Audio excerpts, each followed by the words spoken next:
Les ados pourraient rester en haut aujourd'hui, donc avec nous. Mais bonjour tout le monde. Donc, merci d'être là ce matin. C'est la première journée où on est un peu plus nombreux. Donc, et Alexandre m'a dit d'apporter la parole. Il voulait donc me mettre un peu plus de pression. C'est pour cela. Donc, mais je suis content d'être là. Donc, et on parlait d'inquiétude tantôt, mais à travers tout ça, Dieu est bon. Et c'est lui qui nous supporte, n'est-ce pas? C'est lui qui nous soutient. Et c'est par sa grâce que nous sommes encore ici. Donc, merci beaucoup d'être là et merci aussi au conseil qui permettent de pouvoir donc apporter la parole. Dans un passage dans Luc, chapitre 16, on va lire quand même les 18 premiers versets. Donc, dans ce chapitre-là, donc pour continuer, donc on continue notre parcours dans, dans Luc. Avant, je vais donc, mettons, vous raconter une petite histoire. Je ne sais pas si vous l'avez vu en décembre dernier. Il y a eu donc, je pense, dans la presse, une nouvelle comme ça au début du mois de décembre, et à moins à peu près donc d'un mois des fêtes de Noël, il y a un PDG qui s'appelle Vizal Gad qui, lors d'un webinaire sur Zoom, a annoncé à 900 employés qu'ils étaient licenciés. Donc, dans une plateforme, il les a invités, il les a dit, donc aujourd'hui, là, si vous participez à cet appel ce matin, donc vous faites partie du groupe des malchanceux, donc vous êtes mis à pied. Votre travail se termine ici ce matin immédiatement. Donc en fait, vous allez donc trouver un autre job. Donc la raison qu'il évoque était simple, une question d'efficacité, performance et de productivité. Donc c'est une annonce qu'on pourrait dire soudaine à l'approche de la période des fêtes. Donc dit ça à des gens qui n'étaient nullement préparés pour cette occasion. Et le passage, je vous parle de ça ce matin parce que le passage qu'on va lire ce matin nous parle d'un licenciement qui est différent et pour des raisons aussi différentes, d'un gérant qui s'occupe des affaires donc d'un homme riche. Et donc, contrairement aux employés donc, de ce multinational qui s'appelle Betacom, donc le gérant qu'on va parler tantôt, lui, il a eu donc l'annonce un peu plus tôt. Donc, on lui a annoncé, on lui a donné un préavis. Donc, par rapport à son licenciement. Et il devrait donc se préparer donc à sa vie future de jeune chômeur. Donc, il devrait se préparer. Et la raison de son licenciement, ainsi que les actes qu'il va poser suite à son licenciement, donc Jésus va servir de ça comme je pourrais dire, de matière pédagogique, si on peut l'appeler comme ça, pour enseigner à ses disciples donc une question fondamentale sur la gestion de l'argent et des biens, des richesses dont on dispose, ou bien dont on est gérant, en fait, là, si on peut donc l'appeler comme ça.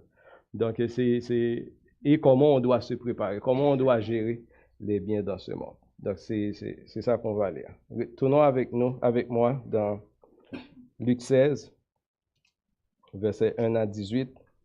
Jésus dit à ses disciples, un homme riche avait un économe qui lui fut dénoncé comme dissipant ses biens. Il l'appela et lui dit, « Qu'est-ce que j'entends dire de toi?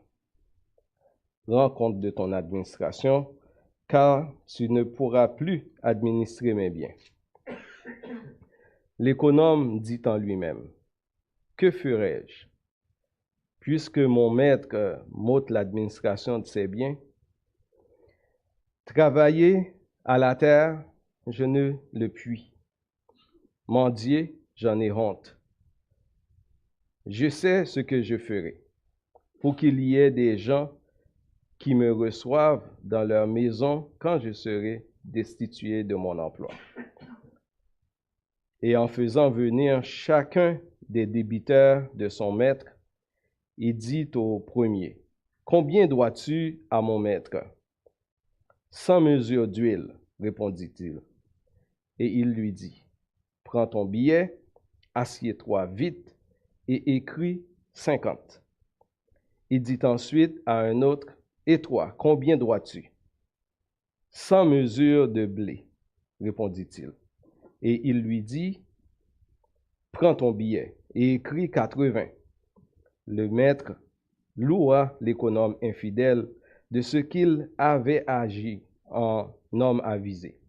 Car les enfants de ce siècle sont plus avisés à l'égard de leurs semblables que ne le sont les enfants de lumière. Et moi, je vous dis, faites-vous des amis avec les richesses injustes, pour qu'ils vous reçoivent dans les tabernacles éternels, quand elles viendront à vous manquer. Celui qui est fidèle dans les moindres choses l'est aussi dans les grandes, et celui qui est injuste dans les moindres choses l'est aussi dans les grandes. Si donc vous n'avez pas été fidèle dans les richesses injustes, qui vous confiera les véritables? Et si vous n'avez pas été fidèle dans ce qui est à autrui, qui vous donnera ce qui est à vous? Nul serviteur ne peut servir deux maîtres, car ou il haïra l'un et aimera l'autre, ou il s'attachera à l'un et méprisera l'autre. Vous ne pouvez servir Dieu et Mammon. Les pharisiens qui étaient avares écoutaient aussi tout cela et ils se moquaient de lui. Jésus leur dit, « Vous cherchez à paraître juste devant les hommes, mais Dieu connaît vos cœurs, car ce qui est élevé parmi les hommes est une abomination devant Dieu. La loi et les prophètes ont subsisté jusqu'à Jean.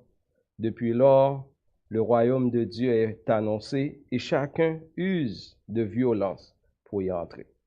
Il est plus facile que le ciel et la terre passent, qu'il ne l'est qu'un seul trait de lettre de la loi vienne à tomber.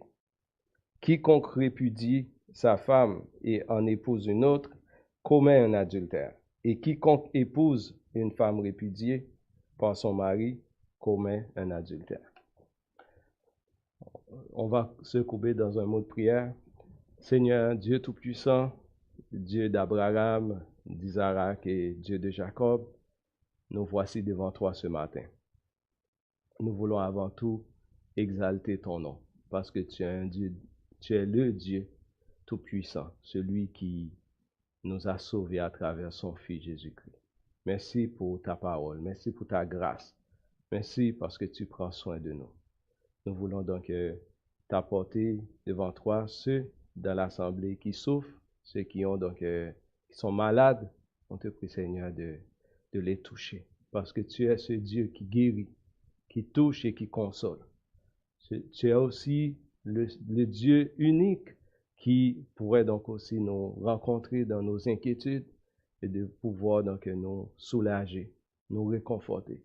Je te prie, Seigneur, de nous bénir ce matin. Nous voulons ce matin aussi t'exalter, te remercier pour toute ta bonté envers nous. Merci, Seigneur, parce que tu permets donc ce matin qu'on puisse rassembler en ce lieu pour pouvoir donc t'adorer, te louer, parce que tu es digne de recevoir la gloire et l'honneur. Bénis-nous ce matin. Nous remettons donc ce temps de méditation en tes mains. Nous te prions, Seigneur, d'être avec nous, de nous éclairer par ton Saint-Esprit, de permettre, au Dieu, que ta parole puisse nous enseigner, nous convaincre, nous corriger et nous aider à marcher avec toi. Seigneur, bénis-nous, bénis ce temps. Nous te remettons entre tes mains, au nom de Jésus. Amen. Donc, en fait, on pourrait dire, c'est un passage un peu spécial. Je vais vous le dire parce que la première fois que j'ai lu le passage, Marielle m'a dit, qu'est-ce que tu vas dire sur ce passage-là? Parce qu'en fait, elle trouve le passage un peu, comment je pourrais dire, Jésus a pris un exemple d'un économe infidèle, quelque chose qu'on pourrait dire, un économe qu'on pourrait dire astucieux pour pouvoir donc enseigner donc ce message-là. Et on pourrait dire, waouh, hein, il loue l'économe pour ce qu'il fait, pour son attitude. Donc en fait, ce matin, notre frère Bouchard nous a dit tantôt qu'on va parler durant les jeudis des choses pratiques. Je trouve ce passage-là aussi a quelque chose de pratique. C'est-à-dire, il va nous enseigner comment on doit gérer les biens de ce monde. Mais c'est quand même, qu'on pourrait dire, un passage spécial. Si les trois paraboles qu'on a vues la semaine passée avec Alexandre parlaient, comment je pourrais dire, de la joie qu'il y a donc pour quelqu'un qui revient à Christ, qui revient à Dieu, qui se repente. Donc en fait, ici, le passage, tout le chapitre 16 de Luc nous parle surtout du rapport, de la relation qu'on doit avoir avec l'argent. Et on pourrait dire, mais pourquoi Gaëtan, tu parles de ça ce matin, de l'argent?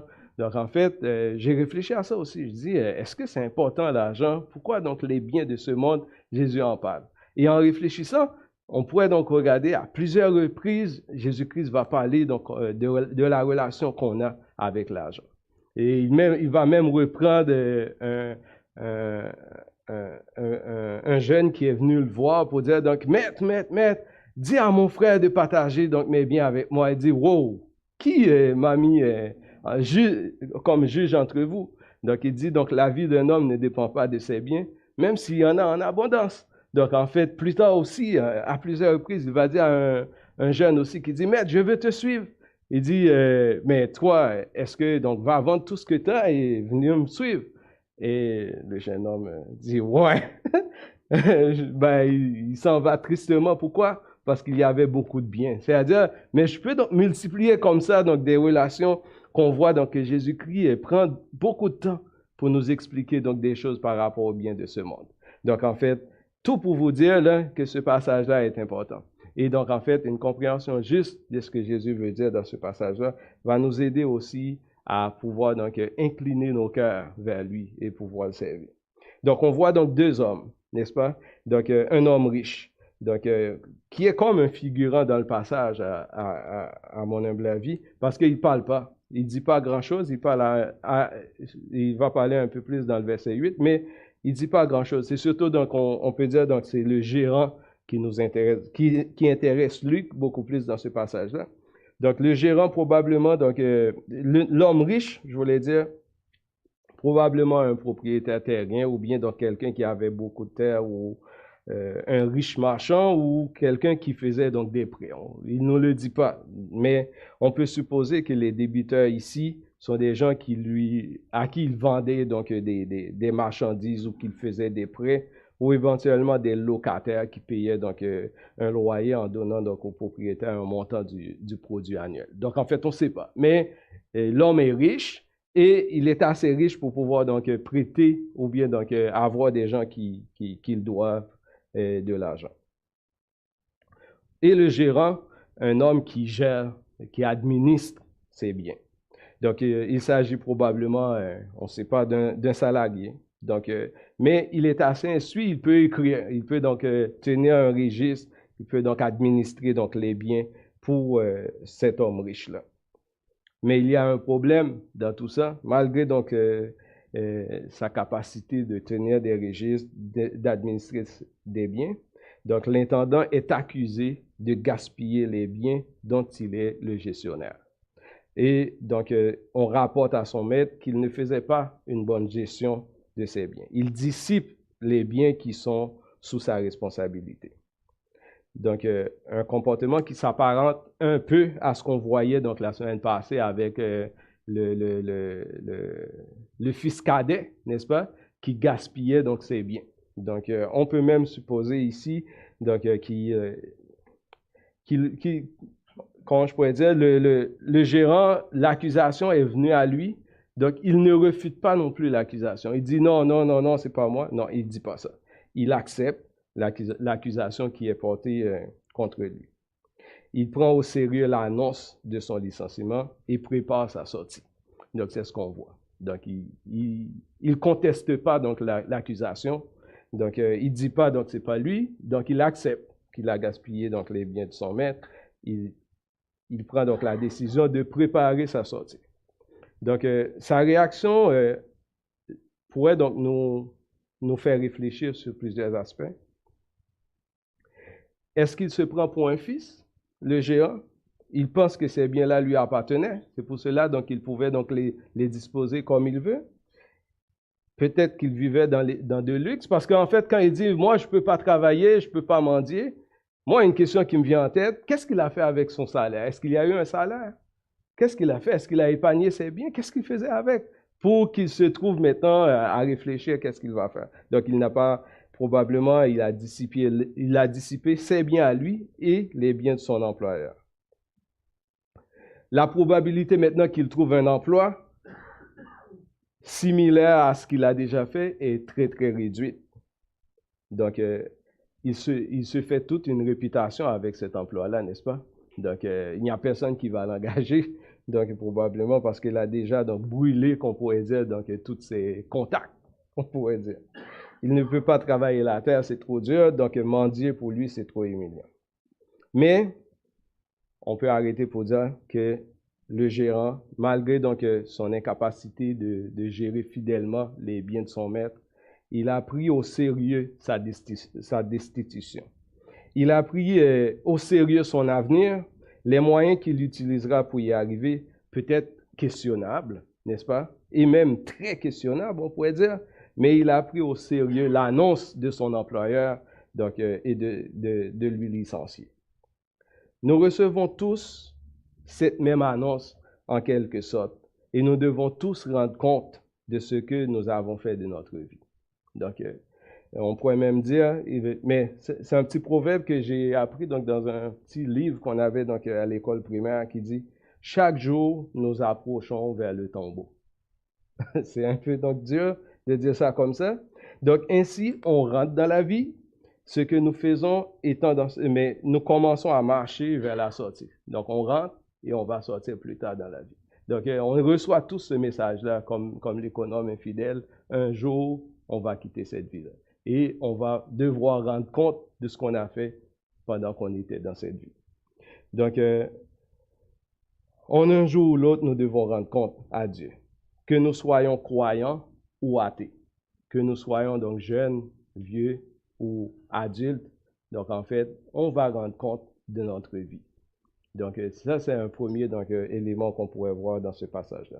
Comme l'intendant infidèle, nous devons tous un jour comparaître devant Dieu pour recevoir la récompense de ce que nous faisons étant dans ce corps.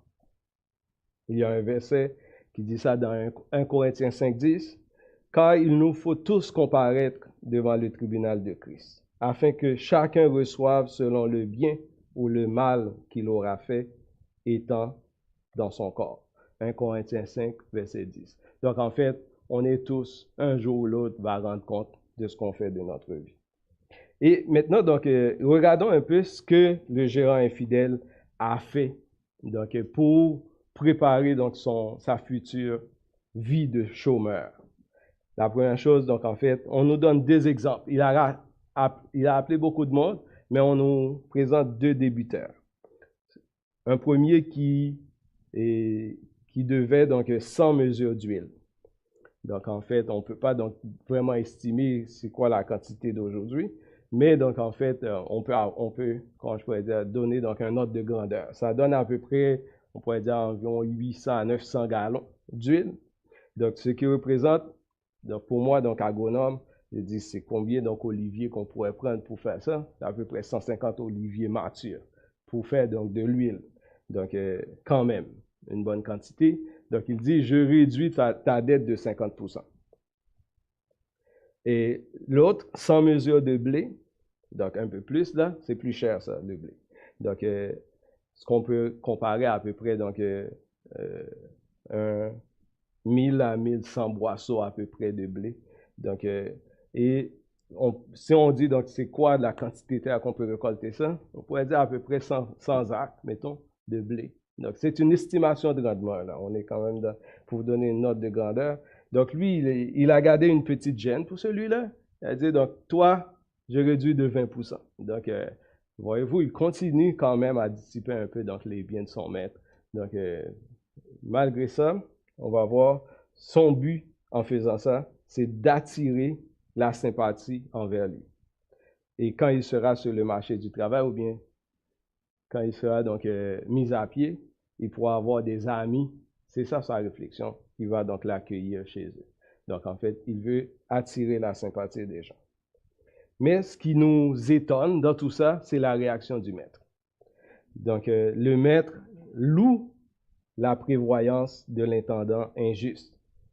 Dans le verset 6, dans le verset 8, il dit, le maître louera l'économe infidèle de ce qu'il avait agi en homme avisé. Et il ajoute pour dire, car les enfants de ce siècle sont plus avisés à l'égard de leurs semblables que ne le sont les enfants de lumière. Donc, c'est ça qui nous intrigue. Pourquoi donc il le loue? Parce qu'il a agi comme ça, n'est-ce pas? Je le sens là, je sens que vous êtes en train de réfléchir et dire donc, waouh, pourquoi il loue un gars comme ça? Il vient de dissiper ses biens et il continue à le faire. Donc, en fait, et il le loue. Donc, juste pour vous dire, le maître ne loue pas sa gestion infidèle. Donc, ni son action de réduction de dette qu'il octroie aux débiteurs, mais plutôt sa prévoyance à l'égard de son avenir. Il y a quelqu'un qui a dit, cet homme-là, c'était un habile homme, n'est-ce pas? C'est dommage que sa probité n'égale pas son savoir-faire. Donc, s'il avait donc agi comme ça donc dans son emploi, il aurait gardé son emploi. Mais donc, le maître loue l'homme à cause de sa prévoyance. Jésus indique ici que les enfants de ce siècle sont plus avisés que les enfants de lumière. Donc, en fait, on voit deux groupes de personnes, les enfants de ce siècle et les enfants de lumière, dont nous sommes, donc ceux qui croient en Jésus-Christ. La leçon que Jésus tire ici de cette parabole se situe nettement dans la perspective de l'éternité. C'est-à-dire, ce qu'on fait aujourd'hui va déterminer notre place dans l'éternité. Ce qu'on fait aujourd'hui, la décision qu'on prend de notre vie va déterminer où on va passer notre éternité. Les gens de ce siècle utilisent l'argent pour plusieurs buts. On voit ça. Ils l'utilisent comme un instrument pour intimider les gens et les faire obéir. Ça, c'est les gens de ce siècle, on pourrait dire. Pour acheter aussi le prestige et l'honneur, tout ça. Donc, les gens vont utiliser de l'argent. Obtenir la loyauté des autres. Donc, en fait, ils utilisent l'argent. Corrompre les gens aussi avec l'argent. C'est ce que les gens de ce siècle utilisent l'argent pour faire. Il faut aussi de la philanthropie. On peut dire ça. Donc, en fait, qu'ils donnent pour des causes qui leur tiennent à cœur, n'est-ce pas? Donc, ils vont donc, comment je pourrais dire, soutenir des causes qui, pour eux, c'est important, ils vont les soutenir. Mais on peut dire que la façon qu'ils utilisent l'argent, donc, mettons, on va prendre des assurances, on va donc, comment je pourrais dire, assurer nos biens, on va donc faire de l'épargne, tout ça, est-ce que c'est mal? Donc, tout le monde fait ça en même temps. Donc, en fait, on va voir, ça me fait réfléchir.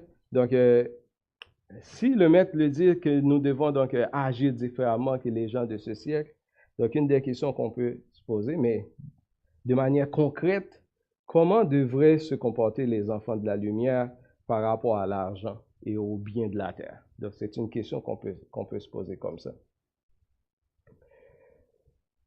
Un des premiers éléments à saisir, je crois, dans ce passage, c'est que les biens de ce monde ne nous appartiennent pas. Et que, donc, en fait, il ne nous appartient pas, donc on devrait donc faire attention. Dieu nous donne, mais à chacun de nous ici, jeunes ou grands, là, et un portefeuille de biens. C'est comme, vous êtes tous des directeurs de portefeuille. Donc, pas chez Desjardins, mais dans le champ de Dieu, comprenez-vous? Nous sommes tous des directeurs de portefeuille. Et si vous regardez bien dans votre portefeuille, vous allez voir que vous avez le temps, mettons.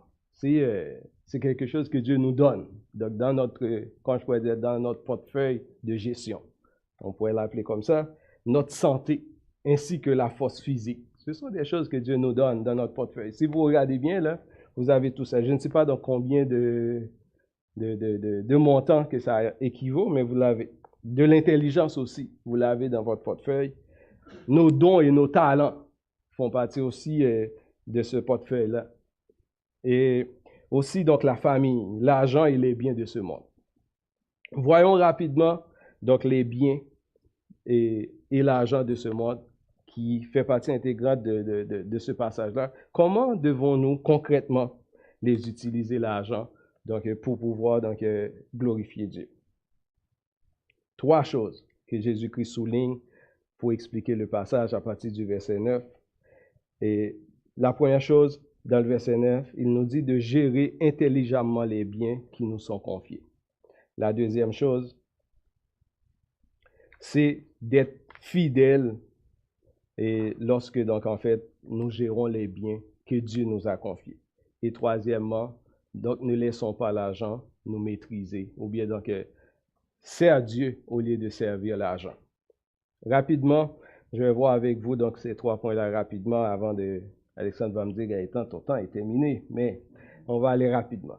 Écoutez, c'est intéressant quand même. Et moi aussi, je vous dis, faites-vous des amis avec les richesses injustes, afin que lorsque vous manqueront, ils vous reçoivent dans les tabernacles éternels. Comment donc cet économe a-t-il été injuste, d'après vous? Donc, en dissipant les biens de son maître. Donc, en fait, puis en disposant pour son propre profit personnel. Donc, en fait, les richesses de ce monde ne nous serviront pas pour toujours. Comme on l'avait dit, un jour, tous ces biens-là vont nous quitter. Si on pourrait regarder, mettons, dans Proverbe 23, versets 4 à 5, un passage intéressant. Je vous le lis comme ça. Il dit, « Ne t'épuise pas pour t'enrichir. Refuse même d'y penser. À peine as-tu fixé tes regards sur la fortune que déjà elle s'est évanouie. Car elle se fait des ailes et s'envole comme l'aigle en plein ciel. » Donc ça, ce sont les richesses de ce monde. C'est-à-dire, il dit, refuse même d'y penser, de t'enrichir. L'argent ne doit pas être thésaurisé et être utilisé égoïstement, mais il faudrait donc les utiliser plutôt pour faire avancer le royaume de Dieu, de faire du bien parmi vous. Donc, en fait, c'est à cela que l'argent devrait être utilisé. En lisant ce passage-là de Proverbe 23, versets 4 à 5, ça me dit, mais en tant qu'immigrant, des fois, on quitte notre pays, n'est-ce pas? Et on est à la recherche d'une vie meilleure, n'est-ce pas? Donc, en fait, il dit, est-ce que je suis en train, en lisant ce passage-là, donc, en fait, de voir donc, quelle est la place que je donne à l'argent dans ma vie personnelle. Donc, est-ce que je suis en train d'aller vers... Parce qu'en fait, c'est comme une dichotomie quand vous n'êtes pas immigrant, mais si vous êtes immigrant, vous comprenez ce que je veux dire. Donc, quand on voyage, la première chose qui nous vient en tête, wow, on va avoir une vie meilleure. C'est ça qui nous vient en tête. Et je me rappelle, disant ça à mon oncle qui a vécu pendant plus de 25 ans ici aux États-Unis, mais au Canada et aux États-Unis. Et pendant que j'étais jeune, je lui ai dit, combien on paye quelqu'un aux États-Unis? Il dit à peu près 20 piastres de l'heure. Il dit, waouh, je vais faire beaucoup d'argent, moi. Je vais même pas dormir la nuit pour pouvoir travailler. Comme ça, je vais avoir assez plein mon poche. Donc, en fait, voyez-vous, donc la pensée qui me traversait la tête à cette époque-là.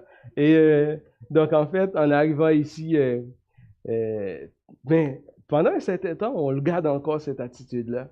On fonce, on pousse. Donc, en fait, en tant qu'immigrant, des fois, donc on dit, donc, je ne me mêle même pas donc, de la communauté, je ne me mêle pas donc, de ce qui se passe dans la vie des gens, des Québécois. J'oublie même que j'étais prédicateur chez nous et on fonce. On va chercher l'argent où il est et on va donc, comprenez-vous? Ça arrive de penser comme ça qu'on est comme, on est là pour faire de l'argent. N'est-ce pas? Je ne sais pas si ça vous passe par la tête, mais c'est l'exhortation que j'ai par rapport à ça qui dit, wow, il faudrait donc qu'on mette le frein et qu'on regarde, est-ce qu'on est en train comme le bâton, et la carotte au bout du bâton, et on court pour l'attraper tout le temps, là. Donc, c'est-à-dire, on court après notre ombre, des fois. C'est ça qui nous arrive. Donc, je vous dirais, donc, jusqu'à 40 ans, dans les 10 premières années que je vécu ici, même si je servais Dieu par rapport à ce que je faisais, mais on dirait que je poursuivais encore dans cette mentalité-là, donc d'immigrants qui viennent ici pour s'établir, mais pour travailler et plein notre poche de. Comprenez-vous cette idée-là? Donc, me gagner, mais à un moment donné, je dis, j'ai déjà 40 ans. Et bientôt, donc, ça va être fini. À quoi ça va servir tout ça? N'est-ce pas? Est-ce que je peux donc faire quelque chose de meilleur en consacrant donc ma vie? Donc, et là où Dieu me place aujourd'hui, comment je peux le servir? Comment je peux être une bénédiction pour les gens qui m'entourent? Comprenez-vous? Donc, en fait, mais je pense que chacun de nous, ça pourrait donc nous arriver aussi de penser comment je peux être une bénédiction. Donc, l'argent devrait servir aussi pour investir, non seulement pour faire avancer le royaume de Dieu, mais pour investir dans la vie des gens. Donc, je vais aller rapide dans Matthieu. Il y a un passage dans Matthieu chapitre 25, où Jésus-Christ reprochait donc des gens avec qui il parlait. Matthieu 25, à partir du verset 21. Alors le roi dira à ceux qui seront à sa droite, « Venez, vous qui êtes bénis de mon Père, possédez en héritage le royaume qui vous a été préparé dès la fondation du monde. » Pourquoi? Il dit, « Car j'ai eu faim et vous m'avez donné à manger. J'ai eu soif et vous m'avez donné à boire. J'étais étranger et vous m'avez recueilli. J'étais nu et vous m'avez vêtu. J'étais malade et vous m'avez quoi? Visité. J'étais en prison et vous êtes venus vers moi. » Alors les justes lui répondront, disant, « Seigneur, quand est-ce que nous t'avons vu avoir faim et que nous t'avons donc nourrir ou avoir soif et que nous t'avons donné à boire? Et quand est-ce que nous t'avons vu étranger et que nous t'avons recueilli, ou nu et que nous t'avons vêtu? Et quand est-ce que nous t'avons vu malade ou en prison et que nous sommes venus vers toi? » Et le roi répondant, leur dira, « En vérité, je vous l'ai dit toutes les fois que vous l'avez fait à l'un de ces plus petits de mes frères, vous me l'avez fait à moi-même. » Wow! Comprenez-vous? Donc, en fait, quand il dit donc ramasser pour une tabernacle éternelle, c'est-à-dire faire du bien avec ce que Dieu nous donne. La gestion des richesses de ce monde devrait être faite en ayant en tête l'âge à venir, c'est-à-dire l'éternité. Et ultimement, donc, de son propriétaire qui est Dieu lui-même. Et donc, en fait, dans 1 Timothée aussi, Paul va enseigner à Timothée quelque chose qu'il doit recommander aux riches de Timothée. Et verset 17, il dit, « Recommande aux riches du présent siècle de ne pas être orgueilleux, de ne pas mettre leur espérance dans les richesses incertaines, mais de la mettre en Dieu qui nous donne avec abondance toutes choses pour que nous en jouissons.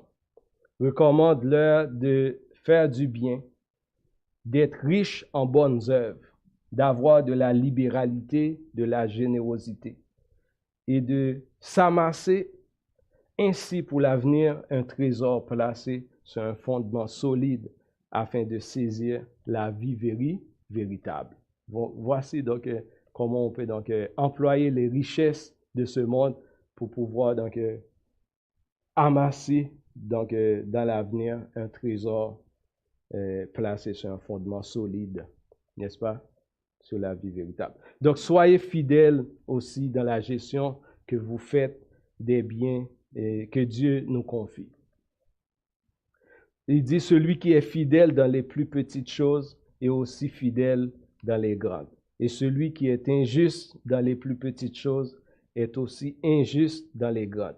Si donc vous n'avez pas été fidèle dans les richesses injustes, qui vous confiera les véritables? Et si vous n'avez pas été fidèle dans ce qui est à autrui, qui vous donnera ce qui est à vous?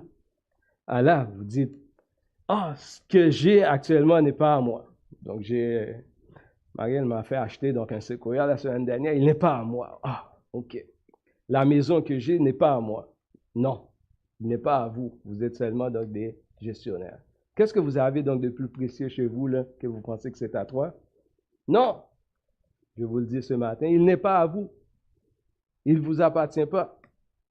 Donc, considérez-vous là comme l'exemple que je peux vous donner, c'est comme vous partez donc en voyage et vous arrivez, vous louez un chalet, ok? Et là, vous passez donc la nuit au chalet. Est-ce que le chalet vous appartient? Non, vous êtes un hôte temporaire. Vous êtes là, vous êtes un locataire temporaire. Vous êtes là pour un temps. Et quand votre temps est terminé, vous devrez donc plier bagages et repartir. Donc, en fait, c'est vraiment donc des demeures temporaires qu'on a sur cette terre. C'est ça. Donc, en fait, nos richesses véritables ne sont pas ici-bas. Ils sont mis en opposition avec les richesses qu'on a, qui sont incertaines ici. Donc, en fait, il faut qu'on gère ce que Dieu nous confie avec fidélité. Dans Matthieu 25, toujours, on voit donc l'exemple du talent. Et donc, en fait, on voit donc que Jésus-Christ donnait donc à cette personne-là donc comment je pourrais dire, 10 talents, 5 talents et 1 talent. Il le donne pour qu'il gère ce bien-là. Et il le gère et Jésus-Christ va donc le louer. Mais le maître va le louer parce qu'il a fait donc une bonne gestion des talents. Je pourrais dire, quelle est votre responsabilité que vous avez actuellement? Il est grand ou petit, ça n'a pas d'importance. C'est l'attitude du cœur, comment vous gérez qui est important. Cette vie terrestre est une intendance qu'on a, c'est-à-dire un bien que Dieu nous donne pour gérer pour lui. Donc, notre seule responsabilité, c'est la gestion. Et de préparer notre avenir. C'est ça donc l'essentiel qu'on pourrait dire de ce message. Dans Philippiens 3, verset 20, je ne veux pas donc éterniser sur ce qui n'est pas à nous, là. Il faut le bien gérer, ok? Mais je veux donc que vous focussiez votre idée sur ce qui nous attend, n'est-ce pas? Dans Philippiens 3, verset 20, il dit « Notre cité à nous est dans les cieux, dont nous attendons aussi comme sauveur le Seigneur Jésus-Christ, qui transformera le corps de notre humiliation en le rendant semblable au corps de sa gloire, par le pouvoir qu'il a d'assujettir toutes choses. » Donc, en fait, c'est ça qui nous attend, c'est ça qui nous appartient. Donc, c'est cette espérance de la vie éternelle. Ce que Dieu nous demande de faire sur cette terre, c'est d'être un économe fidèle. Il va dire ce que Dieu demande de l'administrateur, c'est qu'il soit fidèle. Donc, en fait, Dieu nous demande de gérer les biens le portefeuille qu'il nous donne là, de façon, comment je pourrais dire, fidèle. Donc, de ne pas penser que c'est à nous. Il ne nous appartient pas. Ne vous en faites pas. Ça ne nous appartient pas. N'est-ce pas? Il appartient à Dieu et on devrait donc vraiment donc consacrer notre vie à pouvoir donc viser ce qui est éternel. Donc, en fait, cette exhortation à la fidélité dans ce que Dieu nous donne à gérer est importante. Parce qu'en fait, il nous prépare pour ce que nous allons donc recevoir comme responsabilité dans la vie éternelle. Dans 1 Corinthiens 6, versets 2 à 3, Paul, en discutant mais en exhortant donc le peuple Corinthe qui vivait donc comme des enfants, il fait des choses bizarres. Et Paul leur dit, donc, ne savez-vous pas que les saints jugeront le monde? Wow! Hein? Paul est en train de les réveiller pour dire, donc, pourquoi vous agissez comme ça? Vous ne savez pas que vous allez juger le monde? Et si c'est par vous que le monde est jugé, êtes-vous indigne de rendre les moindres jugements? Ne savez-vous pas que nous jugerons les anges? Paul met une autre couche encore donc, dans le message qui dit, donc réveillez-vous, donc sois fidèle dans ce que vous faites. Donc ici, je ne vois pas ça souvent, mais en Haïti, des fois, on voit donc des gens qui sont prêts à à déchirer la chemise pour quelque chose qui vaut rien. Donc, pour quelques piastres, on voit donc que les gens donc, accordent trop d'importance à ce qui est vil, à ce qui n'a pas donc aucune importance. Mais quelle que soit donc la chose que vous avez ici-bas, que moi j'ai ici-bas, ça ne vaut pas la peine de se battre pour. C'est ça le message. Parce qu'en fait, on a un héritage éternel qui est trop grand pour que donc les choses de ce monde puissent le parler devant nous. C'est un combat. Je ne dis pas que c'est facile parce qu'en fait, on aime ça, avoir donc nos deux pieds sur terre, n'est-ce pas? On est tous rationnels, on dit c'est ce que j'ai. Donc comment je peux donc... mais il faut saisir par la foi ce message-là. Que donc l'avenir, c'est ça que Dieu nous attend. Et Jésus-Christ va terminer donc l'application en disant donc il faut servir Dieu et non l'argent. Il va donc personnifier l'argent en l'appelant mammon, qui est donc un mot qui représentait donc dans l'ancien temps, donc on pourrait dire dans la langue chaldéenne, donc les richesses. Donc il personnifie pour dire donc en fait, il met en opposition ce qui Dieu et mammon. Ce mot ici, il dit soit tu aimes ou tu haïs, tu s'attaches ou tu méprises. Vous ne pouvez pas servir les deux en même temps. Vous ne pouvez pas servir Dieu et mammon. C'est-à-dire, vous ne pouvez pas donc penser tenir les richesses de ce monde et tenir aussi donc Dieu. Donc, vous ne pouvez pas faire les deux. Maintenant, la question que je pense que vous êtes en train de réfléchir dans votre tête et dire, donc Gaëtan, est-ce que donc en fait, puisque j'ai de l'argent, je ne peux pas servir Dieu? Non, je ne pense pas ici qu'il veut donc parler donc du montant ou bien donc du portefeuille que vous avez. Il veut parler beaucoup plus de l'état de notre cœur. Donc, est-ce qu'on est attaché à Dieu ou est-ce qu'on est attaché à l'argent? Il n'y a pas de juste milieu. S'il y a quelqu'un ici comme moi qui voulait donc s'en sauver pour dire, ah, je peux donc jouer de l'équilibriste, là, être au milieu. Non, non, non, non. Le principe est fondamental et il y a incompatibilité, c'est radical entre l'amour de l'argent et l'amour de Dieu. Il faudrait qu'on donne une priorité. Si vous êtes un touriste indécis comme moi, donc des fois on dit est-ce qu'on doit tourner à gauche ou à droite? On dit est-ce que c'est la bonne route qu'on doit faire ici ou ici on essaie. Donc en fait, non, vous ne pouvez pas tourner en même temps à droite et à gauche. Il faut que vous choisissiez de quel côté vous allez tourner. Donc en fait, votre cœur devrait pencher, mon cœur devrait pencher d'un côté ou d'un autre. On ne peut pas rester donc au beau milieu et dire donc moi je vais jouer donc l'équilibriste.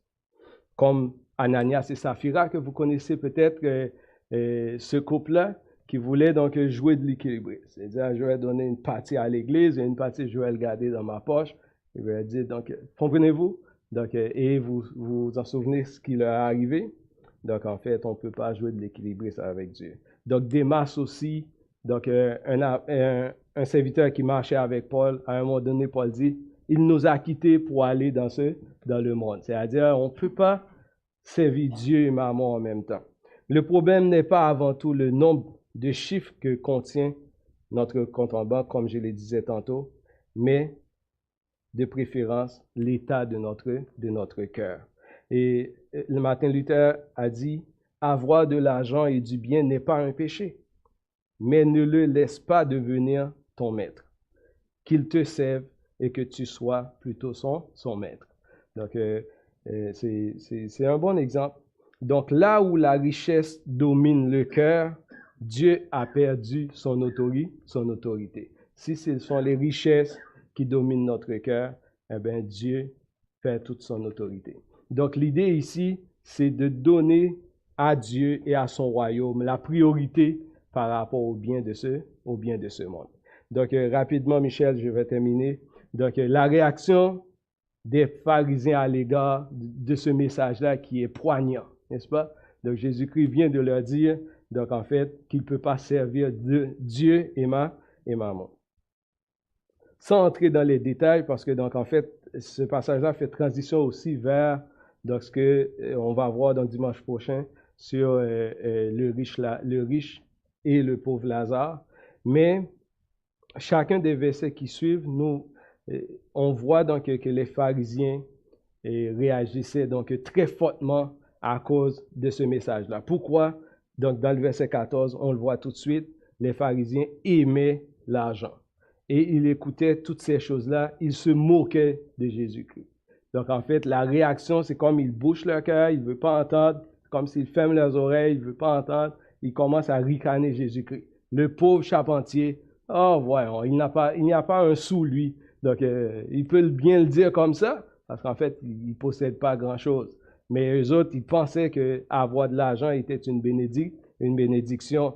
Donc, en fait, c'est comme ça, ils perçoivent donc l'argent. Et on voit donc à plusieurs reprises, Jésus-Christ va les exhorter parce qu'il aimait donc donner de l'argent en faisant donc, comment je pourrais dire, ça en plein public. Il voulait donc montrer qu'il était généreux, il attirait de l'attention sur eux, comme si donc en fait, ils étaient donc les maîtres du monde.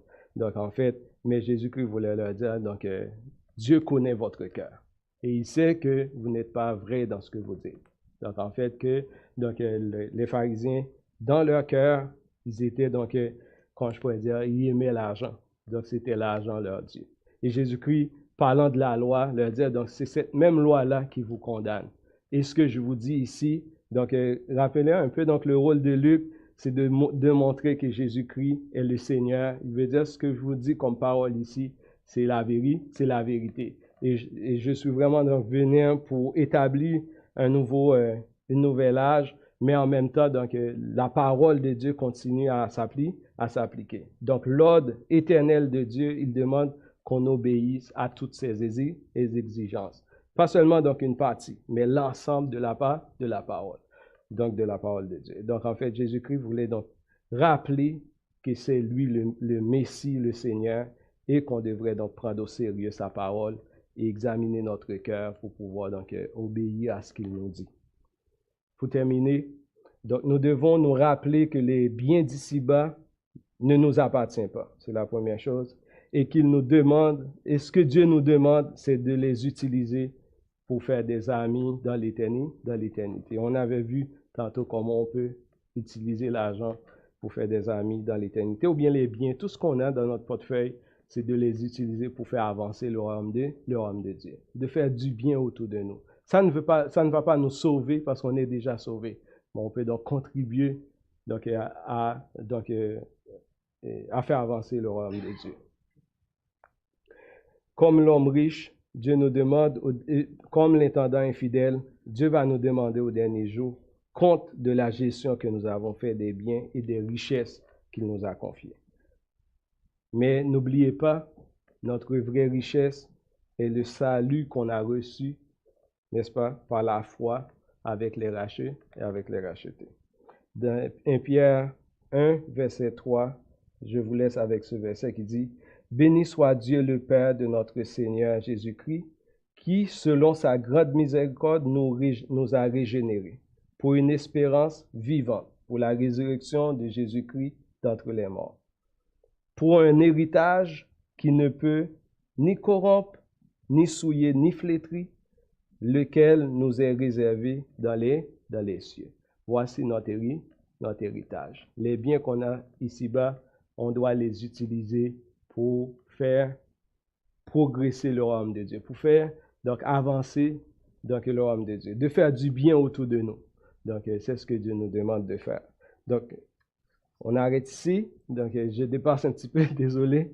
Je voulais donc aller rapidement. Donc prenons un instant pour examiner notre cœur, n'est-ce pas? Prenons un instant pour mettons donc réfléchir donc, sur la place qu'occupent les richesses, les biens temporaires injustes qu'on a sur cette terre dans nos vies. Et voir donc, est-ce que Dieu est la priorité? Est-ce qu'on donne à Dieu la première place dans nos vies? Et donc, en fait, comment on utilise aussi nos biens? Donc, demander à Dieu la sagesse aussi pour qu'en fait, donc, on puisse l'utiliser pour sa gloire. Prenons un instant pour prier. Seigneur, merci pour ta parole. Merci pour cette parole qui nous enseigne donc comment on devrait donc être comme l'économe infidèle, Donc, prendre le temps d'examiner donc, notre vie et de faire un bilan, de se rappeler que les biens de ce monde ne nous appartiennent pas. Ils appartiennent à toi. Et tu nous les donnes, ou bien tu nous les prêtes comme gérant, et qu'on devrait le faire avec, comment je pourrais dire, sagesse, intelligence, en sachant que nous devons rendre compte à toi pour tout ce que nous avons fait étant dans ce corps. Seigneur, aide-nous à ne pas donc adopter une attitude comment je pourrais dire, de réfractaire envers donc, cet enseignement, mais aide-nous, Seigneur, à pouvoir donc laisser notre cœur dirigé par toi, laisser notre cœur transformé par ta parole, afin que, Seigneur, nous puissions donc vivre la façon que toi, tu veux qu'on vive.